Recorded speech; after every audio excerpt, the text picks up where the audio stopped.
แผ่นเสียงตราโคลัมเบียขอเสนอหมอลำมูคณะอัศวินศรีหมอกหนึ่งแสดงเรื่องสโนน้อยเรือนงาม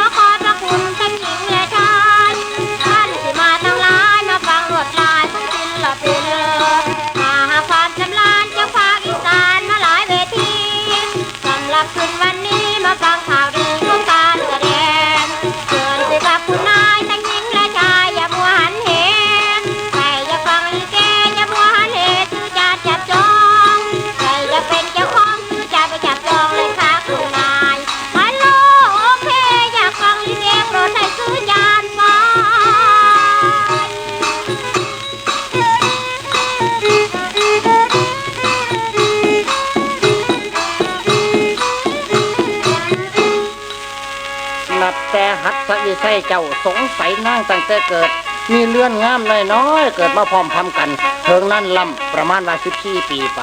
พระองค์ก็จึงเกิดสงสัยเรื่องเลื่อนงามน้อยซึ่งหมอโหนทำนายไว้ว่า10 ปีเป็นขนาดอายุนางได้15 ขวบเขาละเมืองบ้านต้องวุ่นวายเฮ็ดให้จอมกษัตริย์ไทยโลมวิสัยแทบใจขาดเลยทีเดียวแต่ต้องตัดสวัสดิ์ขาดลูกน้อยจำต้องห่างนครแม่เอ้ยวะเนี่ยสนอจำเป็นแล้วเจ้าต้องไกลเมืองบ้านนครหลวงของพองลูกสาวพอสงสารแก่นไทยข้าวนี่ห่างนครแท่นอเจ้าโอ้เกยสนอน้อยเว้นหลังหนอที่ได้ห่างนครของเจ้าจะต้องห่างทางพระนครไปเอาละลูกเอ๋ยถ้าผู้เจ้าบ่ตายได้มาคงจะเห็นกันพ่อขันไก่พ่อและแม่เจ้าแนงชัวว่าให้ตายเถอะเด้อพ่อเด้อสน้อยจังเลยได้ลูกเนี่ยมีคนเดียวแต่เจ้าสังสีไหลหนอไก่ห่างพ่อนี่นะคิดจะนำหมอนหน่อยสิไหลข้างห่างไก่แล้วจึงหันมาหาไทยสนอนางลูกของพองลูกเอ้ยเจ้านี่นะพงเสียไก่พอแล้วบ่คืนเข้าตัวนะพ่อเล็กน้อเจ้าเสียหน้าเลยพานางสโนน้อยออกว่างไปเลย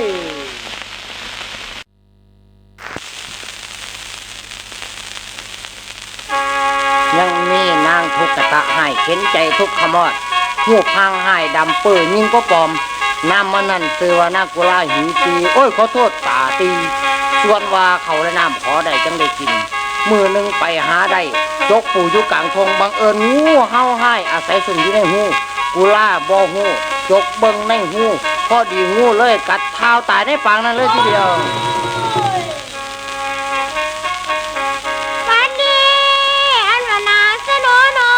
คนป่วยเอ้ยต้องเดินฟ้า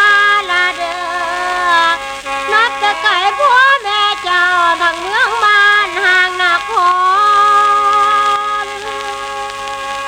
ได้มาถึงหนองน้ำอยู่กลางป่าไผ่นาสนุเอ้ยนางเย่ชักเมื่อยแหงอยากเศร้าเลยสนุเมื่อยเหลือเกินเขาได้สิกินนะอู้นั่นผู้ใดนอนอยู่หันโน่นน่ะเป็นอย่างน้อยเขาน้อยสิไปเบิ่งซะก่อนผู้สาวตำชั่วเพราะว่าเขาน้อยก็มีวีซ่าอยู่เพราะว่าเขาน้อยน่ะไปเห็นตั้งฟอนกับผู้เฮากัดกันแล้วมันเคี่ยวเอาเปลือกไม้ต้นนั่นพลถ้าหากตัวนึงตายตัวนึงกัดพลตัวนั้นคืนเขาน้อยก็ได้เก็บอันนั้นละมากคือกันอันนี้เขาน้อยสิเคี่ยวพลสาวคนนี้เบิ่งก่อนสโนน้อยมาแล้วว่าต้องเคี่ยวพลสาวหามแสนสงสารจอบขวามิงมาลีให้คืนทอนคืนมาทุกนักได้ตาดวงเตือนเหมือนตากุลา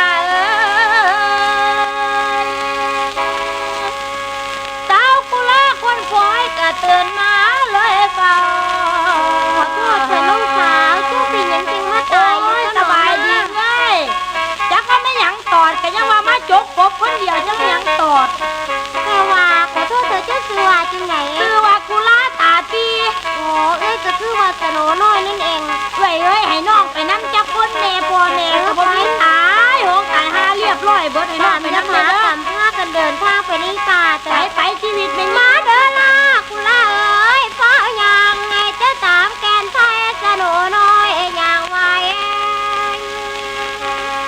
เจ้ายาซาตะวันร้อนแสงตะวันแรงที่ลงลับคำสีมาละเด้อลากุลาแม่ก็เดินทางเฝ้าฟังเดินตามทางอย่างใหญ่ก็นำคนอย่างไว้นางกุลาบอดตาละจัดแจงไว้ว่าหวังสิลีลาเดินสิยางเปิดไปเลยป่าไปเรื่อยไปพากันไปเรื่อยเขาพากันเดินทาง โอ้เรียนหลาวเจ็บเป็นเรียนผู้ยังเปิดฟ้าใส่กันมาเปิดฟ้าพาน้องไปเรื่อย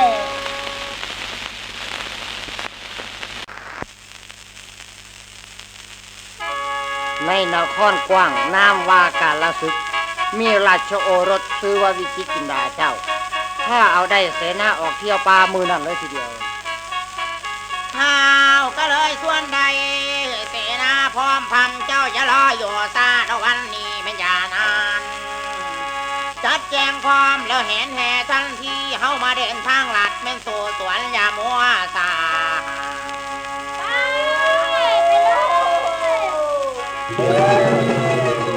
เอาจัดแจงแห่เลยบ่ไปเสนา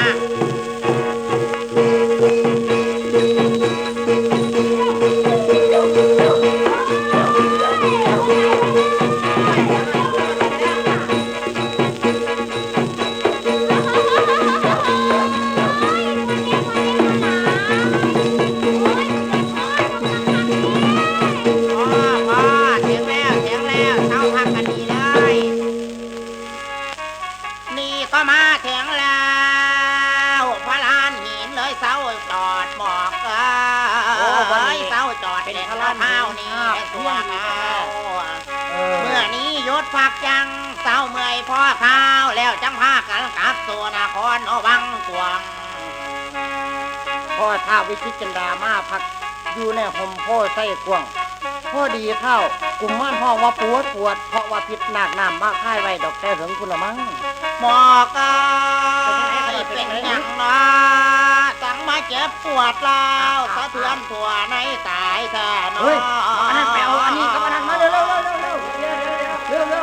จักว่าเป็นแนวไหนต่างว่าไทยเหลือล้นคือสิหมอละนะเมียนสายนอเป็นแน่นี่นอหายาเนาะสวยแต่เนาะข้าวนี่ว่าเด้อเนาะ เอาเร็วเอายามาฉีดจุ๊บโอ้ยบักฮาเอ้ยฉีดยานั้นโดดกระแทกเอาไปหนังเลย หมอกเป็นยังไงเขาคอยตายไปแล้วไปส่งข่าวพอเด้อ โอ้ยมาสังวาแท้ เมื่อนี้คงสิตายเป็นผีส่วนบ่ยังแล้วเนาะเจ้า โอ้ยเท่าเอ้ยมาสังวาแท้ฮะโอ้ยบ่มีหยังมากัดมาตอดนะ พอเมื่อเท้าว่าแล้วสะเทือนทั่วในตา โอ้ยแข็งหมดบังดูเฮ้ยโอ้ยสร้างเป็นตาหันใจไว้คือผมเนี่ย มาคือสิมอละนาตายโอ้ย เป็นไงเท่าเป็นไงโอ้ยถ้าวิจิตรจินดาเลยใจขาดตายซื่อ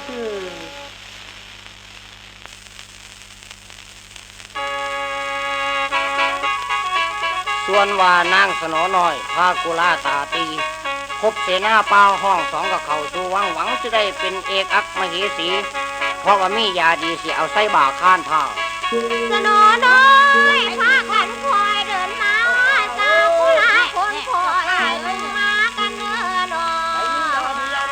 ท้องอักเสียงก็ตีข้อว่ามันใช้นิยาดีว่าสันเอ้ยสบายดีไอ้